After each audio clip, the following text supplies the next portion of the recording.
So then this kind of leans into the realm of being a Catholic pharmacist.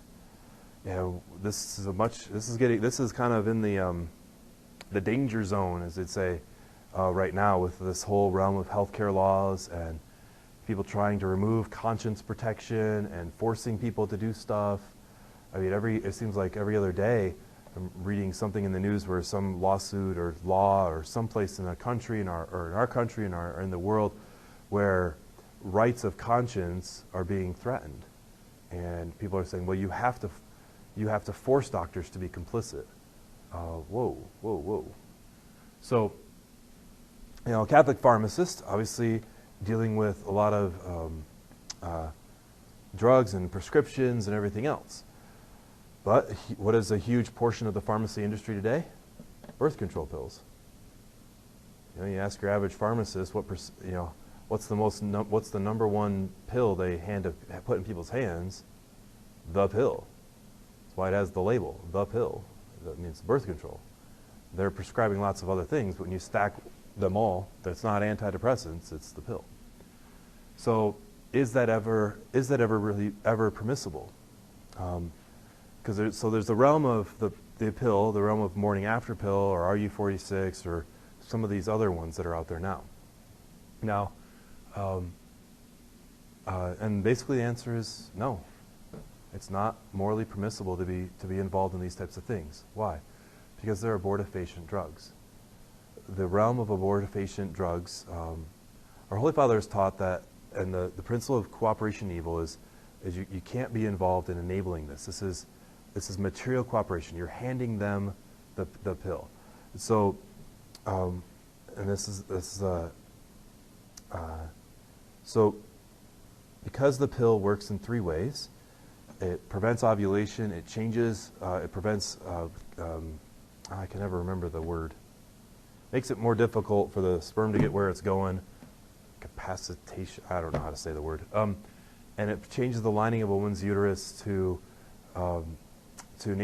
prevent implantation, which is an abortion. That's where it happens. The abortifacient aspect, where a woman's body becomes unreceptive to newly conceived life. The embryo goes through the fallopian tube, tries to implant in the uterus, and can't because the lining is changed and dies, which is an abortion. And that actually happens, according to Pharmacist for Life studies, it happens about 10 million times a year in the United States, which is 3 more times than the births in the United States. And so there's a million, I mentioned this in homily, there's over a million physical abortions, there's over 10 million chemical abortions. So that type of Holocaust or genocide cannot be ignored. I mean, it's that range. And so now every good Catholic moralist would say that something that is directly abortifacient, like the morning after pill. People say, oh, it's not abortifacient. It doesn't cause abortions. That's actually a lie. That's because the doctors the doctors in the medical field like to change when life begins. They say, well, life begins at implantation. No, that's pretty convenient. No, it begins when, one strand of DNA in the sperm meets another strand of DNA in the egg. Boom. It happens at fertilization. It's a basic scientific fact. And the morning after pill, all these different types of things, this is what they do. They cause chemical abortions. And so if a pharmacist is handing a person a morning after pill, they're participating in that act of attempted abortion. And that's immoral. That's gravely sinful, actually. Now, some try to argue that, well, the pill can be taken for lots of reasons. The pill can be, just because you're on the pill doesn't mean you're having sex. And so it's not functioning as a contraceptive or abortifacient. And while that may be the case, and there may be, it may be morally permissible to take the birth control pill if you're not engaging in any type of sexual activity whatsoever for medical reasons, even though there's no medical reason that makes it necessary to take the pill. You can treat the issue with other medicines. That's not the vast majority of humanity. The vast majority of humanity taking the pill, the vast percentage are sexually active people who have these things going on. And so to try to make the circumstances trump the morality, try to say, well, because because this small portion of these people could be using them for reasons and not endangering the lives of unborn children, I'm going to distribute to all these people. I say, well, that's not, no, there's so many people being killed by this, you can't look at a small portion who might be the nun who is misguided in taking the pill because she has bad cramps when she doesn't know that other treatments out there. You can't ignore the 10 million a year being killed. So that's why the National Catholic Bioethics Center has said, and Pharmacists for Life said, no, you shouldn't cooperate in these things. And that's where it gets very difficult. How does a pharmacist get a job at some place like Rite Aid or Walgreens when they're not able to cooperate? And they can't even say, well, you have to go talk to this person, because that's cooperation. They say, well, I can't sell you the morning after pill, you'll have to talk to Susie. You just cooperated in them, you just helped them. You just deferred to Susie. You said, go, I'll help you by telling you this person will do it. No, that's not how this works. I can't sell you the gun to murder your husband, but he can. No, you can't do that. That's where it gets very, very difficult. So if someone is going to take a job in those, that's why, thanks be to God, we actually, in Colorado, we have a pro-life pharmacy. I can't remember what it's called right now. Oh, sorry. I want to say something with Little Flower. No, that's the flower shop. It's something. If I think of Saint Therese, something to do with Saint Therese, but I can't remember what it is now. That's where it becomes very, very difficult.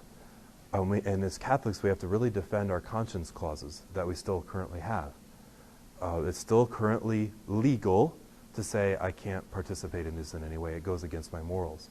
And they have to, your employer has to respect that. Otherwise, if they fire you because you're not willing to do these things, then you can sue them. And they can't discriminate against you based on your religious values. Well, I'm not going to hire you because you won't hand people the pill. Actually, there's a lawsuit waiting there. So that's where it gets very difficult in these days to be in this pharmacist realm, where I think Catholic pharmacists really have to stick together, really have to fight for these rights, fight for, even if it means starting their own pharmacies, even if it means going against the big conglomerates, and really trying to fight to hold these principles. It's very difficult these days. Yeah, Brad.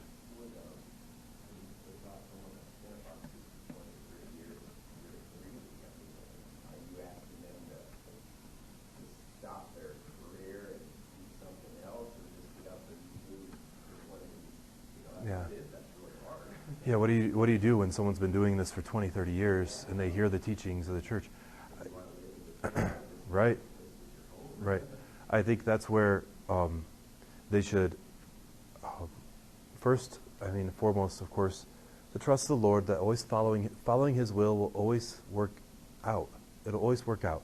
It won't always be easy to follow God's will, especially the more messed up our culture gets. Just like being a Catholic business owner today.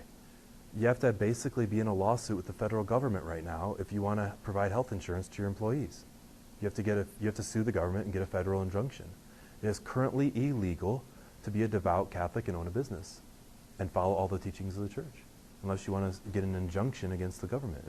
It's kind of messed up, but so I think that's where the first thing is we're getting to places where our religion is getting more and more persecuted, so we have to trust that following God's will be what's best for us.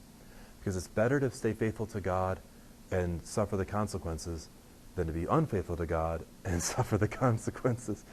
And then the second thing is to get for Catholic pharmacists to really talk with other pro-life Catholic pharmacists who aren't involved in this. And maybe there's a way to support their families. Maybe there's a way to, there's a lot of devout Catholics in this world. And maybe it's just a matter of publicity. Maybe it's just a matter of okay, I'm going to do this. I know I got to provide for my family, so I'm going to go talk to the pro-life Catholic pharmacists. I'm going to talk to the pro-life doctors. I'm going to get on the emails. I'm going to really recruit. I'm going to really drum up business among Catholic supporters so that I can support my family. If they're running a pharmacy in that way, yeah. But I don't deny this is a huge issue in our world right now. this issue of being a business owner and health insurance and being a pharmacist. Those are the two most difficult areas right now, I think, in this area of employment. Because it's becoming more and more illegal to stay faithful as a Catholic in those areas. But we got to fight for that. So I think that's where it's very important, if someone is working for one of these major conglomerates, to know your conscience rights, to know the law very clearly, so you can go to your employer and say, listen, in these circumstances, I can't be involved because of this, this, and this. And when they say, well, you have to tell them to go to someone else, otherwise you're going to lose your job, and say, no, I'm sorry, my conscience does not allow this. You're asking me to violate my conscience. Is that what you're asking me to do? You know, can I go on record that you're asking me to do this? So then there's the lawsuit.